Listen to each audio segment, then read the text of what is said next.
All right, President Trump's getting ready to head to Texas for a rally tonight, the latest stop in his campaign blitz with just 15 days to go until the midterm election. Take a look at these pictures from Houston at the site of tonight's rally. A massive crowd has already gathered with early voting beginning in Texas today. Trump will try to whip up support for his former rival, Senator Ted Cruz, whom he called Lion Ted multiple times in 2016.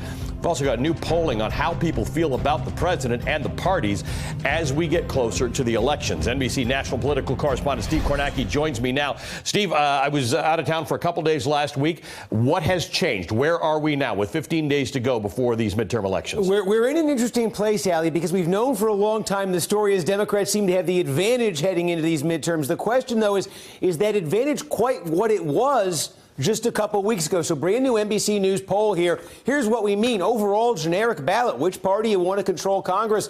Democrats, they like this number. 9-point advantage for them. Remember, they've been saying if they can be up 5, 6, 7 in this number on Election Day, they think that bodes well for them. So that is encouraging for Democrats. But here's where it gets a little more complicated. Break it down to the most competitive districts here, about 70 of them. And when you get a dead even race right there, 43-43, there's also this. Trump's approval rating in our poll up to 47%, basically the high watermark of his presidency in our poll. And again, Republicans have been saying if they can get Trump somewhere into the mid-high 40s, they may have a fighting chance at the House. And then there's also the question of enthusiasm. So this had been the story all year. Over the summer, in our poll, Democrats had a double-digit advantage on that question there of, are you really into the midterm elections? For Democrats, an 11-point edge over the summer. Here's the new number, though, as we poll it again in mid-October. The Democratic energy, it's not going away. It's still there. It's jumped up. But that Republican energy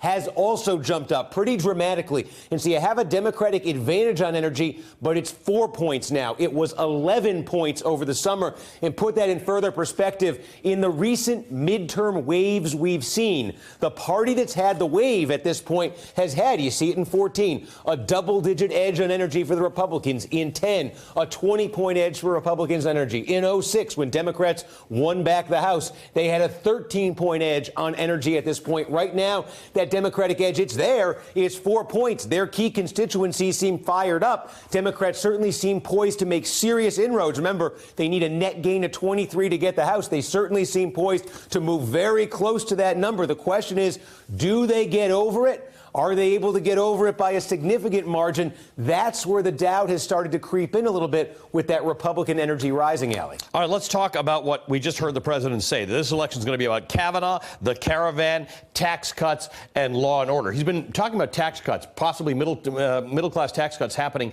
before the midterms. That is absolutely impossible. Congress is not in session, so that's a lie. But these things, when he talks about Kavanaugh, caravan, tax cuts, and law and order, that's meant to apply or appeal to his base. What's working for the president that's getting his approval rating up? It's all about that energy number among Republicans. And there's all sorts of theories out there, but it's that name Kavanaugh, you said. It certainly seems that this surge in Republican energy, you can make an argument it was inevitable. Something would have triggered it anyway, but it really seems to coincide in a lot of ways with the Kavanaugh hearing. Also, seeing here, I don't have the number to show you, but I can tell you this. We talk about a gender gap in politics. The Democrats ahead by 25 points among women in our poll. With men, though, the Republican advantage has actually increased recently in our poll up to 14. Almost a 40-point gap between the two genders. There's gaps we've had before, Ali. That's this remarkable. Is something else. Let's talk a little bit about, there's some interesting senatorial races across the country. There's some interesting gubernatorial races. Florida is turning out to be an interesting one on both fronts. We've got new news that puts Bill Nelson in a good lead against the current governor, but the governor's race there seems to also be broadening. So this is the interesting thing. There's a brand new poll out from CNN in the governor's race in Florida. Let me see if I can get that.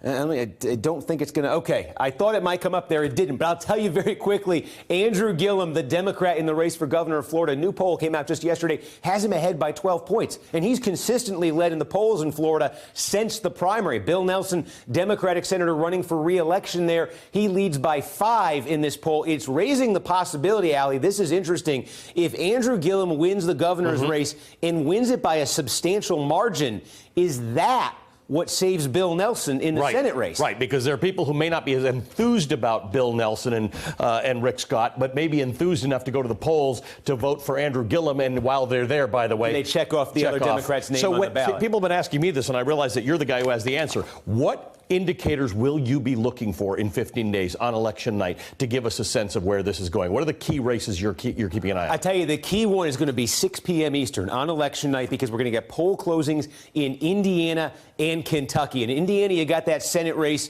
with Donnelly, the Democrat, running for re-election. Let's see what the numbers start looking at 6 o'clock when the polls close. In Kentucky, there's a congressional race in Kentucky, the 6th district there, where Democrats are hoping to flip a Republican seat. We'll start getting those numbers in that 6 o'clock hour, and I think those are 2 bellwethers potentially for how the night's going to go. All right, we're going to be watching, the nation's going to be watching you very closely on that night, but you and I will talk many times until then. Steve Kornacki, NBC's national political correspondent. Hey, MSNBC fans, thanks for checking out our YouTube channel. Subscribe by clicking on that button down there and click on any of the videos here to watch the latest interviews and highlights. You can get more MSNBC for free every day with our newsletters. Just visit msnbc.com/newsletters to sign up now.